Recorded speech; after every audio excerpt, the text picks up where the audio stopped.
Et Hortense Diftin nous a rejoint. Bonjour Hortense. Bonjour Elena, bonjour tout le monde. Bonjour. Alors Hortense, mercredi dernier avec Roland Pérez, vous avez parlé, je vous ai bien écouté, des caps de la petite enfance. Oui. Aujourd'hui nous Sympa, parlons ça aussi. de l'adolescence, de chroniques sur les enfants en 8 jours. Mais là vous devez être crevé, vous allez me Hortense. tuer, vous devez Elena. être complètement déprimé. Parce que comment survivre à nos ados, Ouais. j'aurais envie de dire en ne faisant pas d'enfants. Comme ça on est tranquille, on a bon dire ce qu'on veut. Les enfants ça va bien 2 minutes. Parce qu'avant de passer, comme vous le disiez, le cap de l'adolescence, on sera déjà passé par les joies du cap de la petite enfance et de l'enfance tout court. Et si on y a survécu, on a le droit à l'adolescence. Mais là c'est vrai que c'est différent. D'ailleurs le dicton petits enfants, petits soucis, grands enfants, grands soucis prend tout son sens à ce moment-là. Alors un des rares avantages, vous le disiez tout à l'heure, mais pas des moindres, quand l'enfant est petit, c'est qu'il ne remet jamais en cause votre intelligence.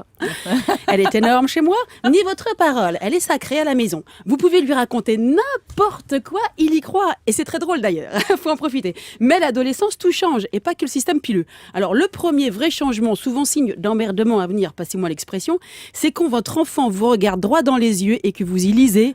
C'est complètement débile ce que tu dis, ma pauvre maman, mais oh la honte. Et là, vous avez envie de lui répondre, franchement, je préfère avoir l'air débile que d'avoir tous les boutons que tu as sur la tronche. Alors, faut s'y faire. Pendant tout le temps que durera sa crise d'adolescence, mère ou père, enfin les parents en règle générale, sera synonyme d'abruti avec quotient intellectuel du nitre. Alors, premier conseil, ne pas chercher à lutter. On ne peut pas gagner. Non. Et c'est une perte de temps et d'énergie. Alors, vous lui montrerez quand il sera plus grand les photos de lui à cette période-là. Et là, vous l'aurez, votre vengeance. On n'est jamais aussi mignon qu'à 13 ans. Alors, Ils sont beaucoup plus mignons qu'on ne l'était, quand même. autre Bon, changement. avec les dents en métal, là, je suis pas sûre. Vous êtes sympa, Philippe Jamais. Alors, autre changement notable aussi, c'est le bisou.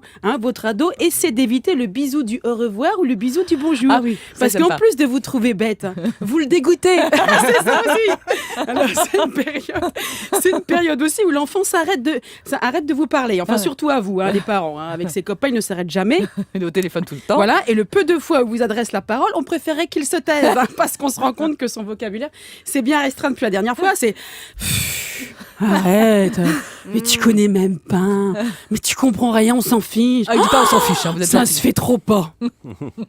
Par contre, je peux avoir mon argent de poche. L'argent de poche. Deuxième petite vengeance.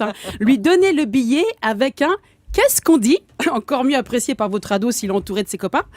Merci, merci qui, toujours sans lâcher le billet. Merci maman. Maman qui? Oh, t'es lourde. Maman que j'aime. Il faut savoir aussi que pour un ado, dire à sa mère qu'il l'aime est un véritable supplice. Moi, je me souviens, à son âge, j'étais pareil. Et j'avais rien non plus d'intéressant, ou pas d'ailleurs, à raconter à mes parents. Alors, troisième conseil, acceptez donc que l'ado n'ait rien à vous raconter, qu'il se rassure. Nous non plus, on n'a rien à lui raconter. Et ne vous inquiétez pas, l'envie de vous reparler lui reviendra. Enfin, de vous reparler, pardon, lui reviendra le jour où vous redeviendrez intelligente, c'est-à-dire le jour de ses 20 ans. Non. Oui. Docteur, dites-nous.